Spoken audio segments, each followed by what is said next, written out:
Hello, English learners. Welcome back to Smart Learning. I'm Lisa. And I'm David. We're really excited to start today's lesson with you. Before we begin, don't forget to subscribe to our channel for more powerful English learning tips. Yes, your one click helps us a lot and gives you access to more videos that can change your English forever. Perfect. Now, let's start with today's big question. How can we develop English fluency? Fluency. That's a word every learner dreams about. But Lisa, can you explain what fluency really means? Of course, many people think fluency is speaking very fast, like a native. But actually, fluency means speaking smoothly, with confidence, and without long pauses. So fluency is not about speed, it's about flow. Exactly. Imagine water flowing in a river. That's how your words should flow when you speak English. I like that example. But Lisa, why is fluency so important for learners? Good question. Fluency is important because it makes communication easy. If you are fluent, people understand you better, and you can express your ideas clearly. That's true. Without fluency, even if you know grammar and vocabulary, speaking feels slow and difficult. Exactly. That's why in this video, we're going to share step-by-step tips to help you become fluent in English. Great, I'm excited. So let's move to the first step, how to overcome the fear of mistakes. All right, David, let's move to the first real step for developing fluency, overcoming the fear of mistakes. Oh, yes, I know this one very well. When I started learning English, I was so scared of speaking. I thought, what if people laugh at me? What if I say something wrong? That's exactly the problem most learners face. They think mistakes are something bad. But the truth is, mistakes are a natural and important part of learning. You're absolutely right. For example, when children learn their first language, they make so many mistakes. But parents don't stop them, they encourage them. Exactly. Imagine a baby learning to walk. The baby falls many times, but nobody says, "Stop trying." Instead, everyone claps and cheers. Language learning is the same.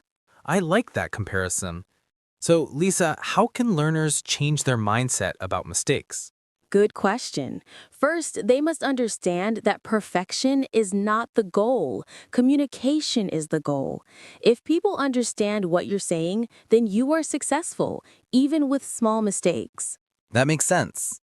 Sometimes I see learners who don't speak at all because they are afraid. But if you stay silent, you never improve.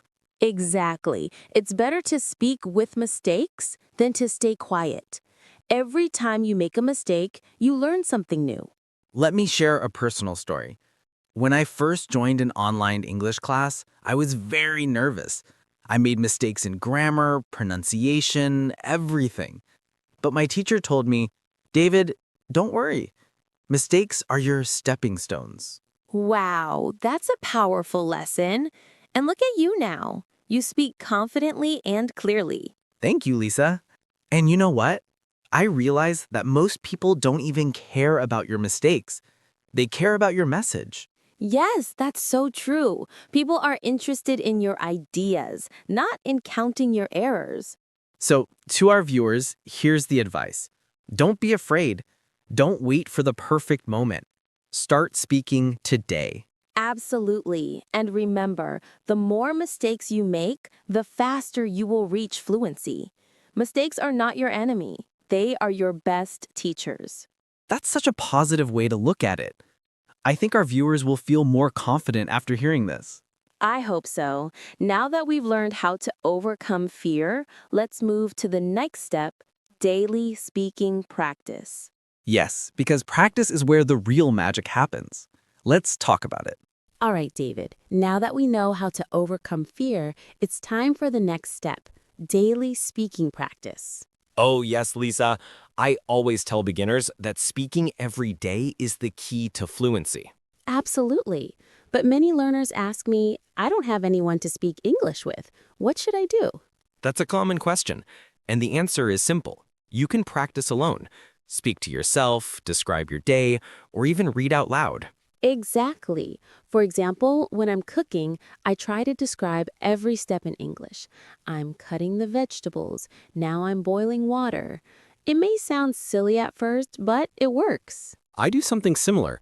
I record my voice every morning. Then I listen to it and notice my pronunciation mistakes or pauses. That's a brilliant tip. Recording yourself helps you improve faster because you can hear exactly where you need to work. Another idea is to talk with friends online. There are many apps where you can find language partners, even native speakers. Yes, apps like italki or Tandem are perfect for that. You can have short conversations every day, and each one helps your confidence and fluency. I also suggest thinking in English during daily activities. Even if you don't speak, try to form sentences in your mind. For example, when walking, think, I see a red car. The sky is blue today. That's very powerful. Thinking in English is practice too. It makes speaking smoother because your brain is already trained to form sentences naturally. And consistency is key. Even 10 to 15 minutes every day is better than one long practice session per week. Yes, short daily practice is better than irregular long sessions. Your brain remembers and adapts faster. One more tip, use real-life situations. Talk to shopkeepers, classmates, or colleagues in English whenever possible. Real conversations are the best practice. Absolutely. Real-life practice teaches you expressions, slang, and the flow of natural English that textbooks can't. So, to sum up, daily speaking practice includes speaking to yourself, recording your voice, talking with friends online, thinking in English, and using real-life situations. All right, David. After daily speaking practice, the next step to develop English fluency is listening. Oh, yes, listening is so important. I've noticed that when I listen more, my speaking improves automatically. Exactly. Listening exposes you to real English, like how native speakers pronounce words, the rhythm of sentences, and natural expressions. But Lisa, some learners say, I don't understand everything when I listen to movies or podcasts. What should I do? That's completely normal. You don't have to understand every word. Focus on the general meaning and the way sentences are structured. I like that. So even if I only catch 60% of a movie, I'm still learning? Absolutely. Every little bit helps. And don't worry about understanding every single word. Over time, your brain gets used to English sounds and patterns. What types of listening practice do you recommend? There are many. First, podcasts and audiobooks are amazing because they give you continuous English. Start with slow or beginner-friendly podcasts and gradually increase the difficulty. I also recommend movies and TV shows with subtitles. Watch first with subtitles, then try without them. This helps you connect spoken words to meaning. Yes, and don't forget songs. Music is fun and helps you remember phrases, pronunciation, and natural intonation. Another tip is active listening. Don't just listen passively. Repeat sentences aloud, mimic the pronunciation, and try to imitate the rhythm. That's a very powerful method. Many learners ignore this, but shadowing, where you speak at the same time as the speaker, is one of the fastest ways to improve fluency. I use shadowing myself. I pick short clips from movies or TED Talks, pause, repeat, and try to sound exactly like the speaker. Perfect. This trains your brain and mouth to speak naturally. And remember, listening every day, even for 20 to 30 minutes, makes a huge difference over time. So, listening practice includes podcasts, movies, songs, and active shadowing. And the key is consistency. Exactly. If you combine listening with speaking practice, your fluency will improve much faster. Great. Now that we've covered listening, let's move to the next step, reading and vocabulary building. All right, David, we've practiced speaking and listening. Now it's time for the next step, reading and vocabulary building. Yes, I always tell learners that reading is one of the most powerful ways to improve fluency. Absolutely. When you read, you see complete sentences, vocabulary and context, and natural sentence structures. This helps you speak more naturally later. But Lisa, some beginners say, I don't know many words, so reading is too hard for me. What should they do? That's normal. Start small. Choose simple books, short articles, or even children's stories. Don't worry if you don't understand everything. The goal is to recognize words and patterns, not to understand every word perfectly. I agree. And one tip is to highlight new words and write them in a notebook. Then try to use them in sentences when speaking. Exactly. Vocabulary grows faster when you actively use new words, not just memorize them. Also, reading different materials is helpful. For example, news articles for real-life English, short stories for imagination and expressions, blogs or social media posts for casual language. Great examples. And don't forget repetition. Reading the same text multiple times helps you remember new words and sentence patterns. Another tip is combine reading with listening. For example, read an article, then listen to a podcast or video on the same topic. This reinforces both vocabulary and pronunciation. Yes. And when reading, try to think in English about the meaning of sentences instead of translating word by word. This strengthens your fluency even more. So, to sum up, start with simple texts, highlight new words, write sentences with them, repeat reading, and combine it with listening. All right, David, now that we've practiced speaking, listening, and reading, it's time for one of the most powerful steps, thinking in English. Oh, yes. This step is often overlooked, but it's so important for fluency. Many learners always translate from their native language, which slows down speaking. Exactly. When you think in your own language first and then translate, your sentences come out slowly and sometimes incorrectly.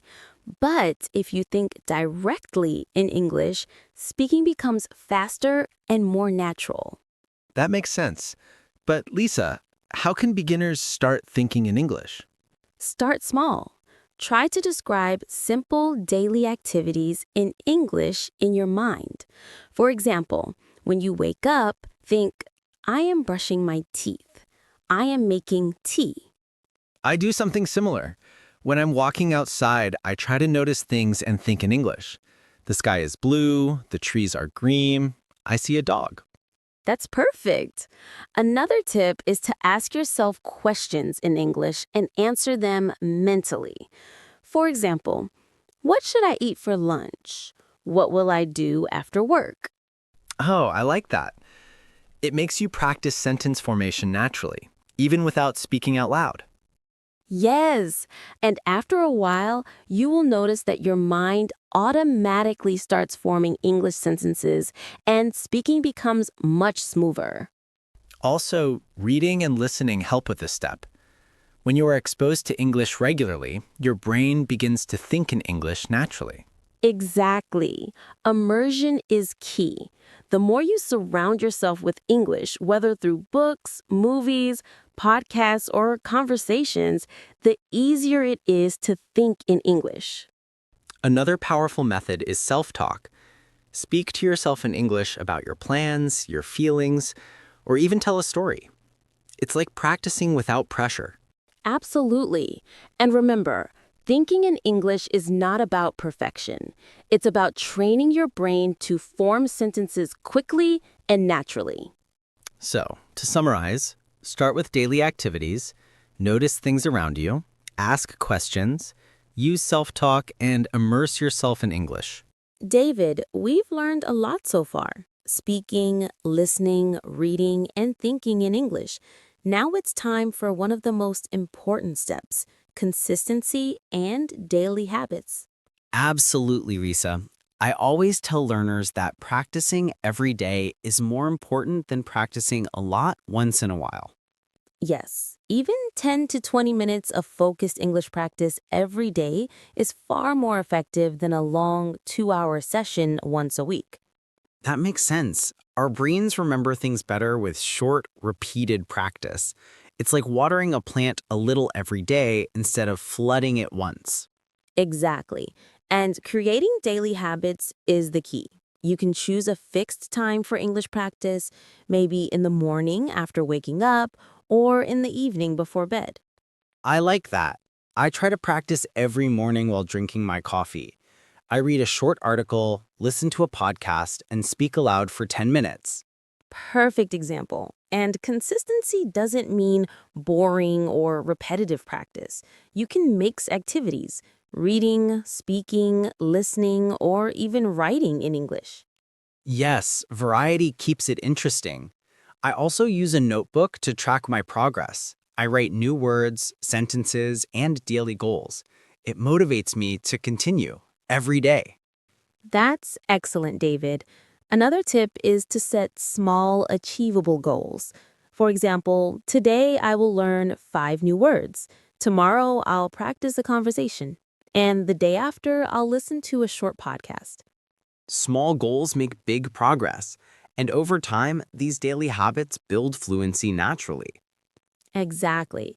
And remember, missing a day is okay. Don't be discouraged. Just get back to your routine the next day. Consistency over time is what matters most. So to sum up, consistency and daily habits means short but daily practice, mixing activities, tracking progress, setting small goals, and never giving up. David, we've covered all the essential steps for developing English fluency. Now let's talk about the final step.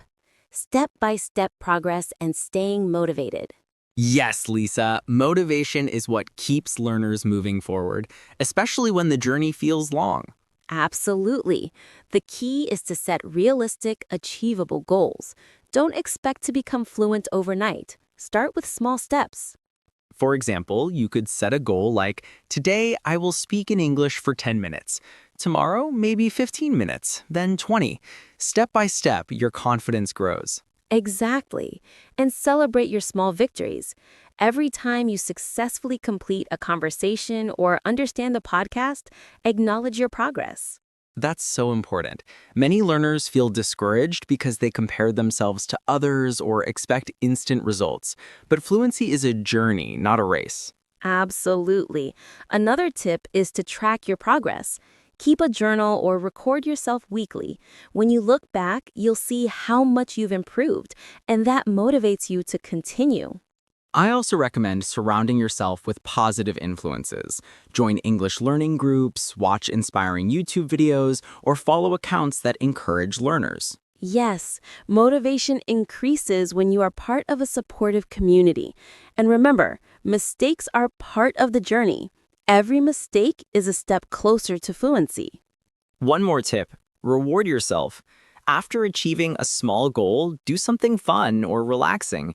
It keeps learning enjoyable and encourages consistency. Perfect.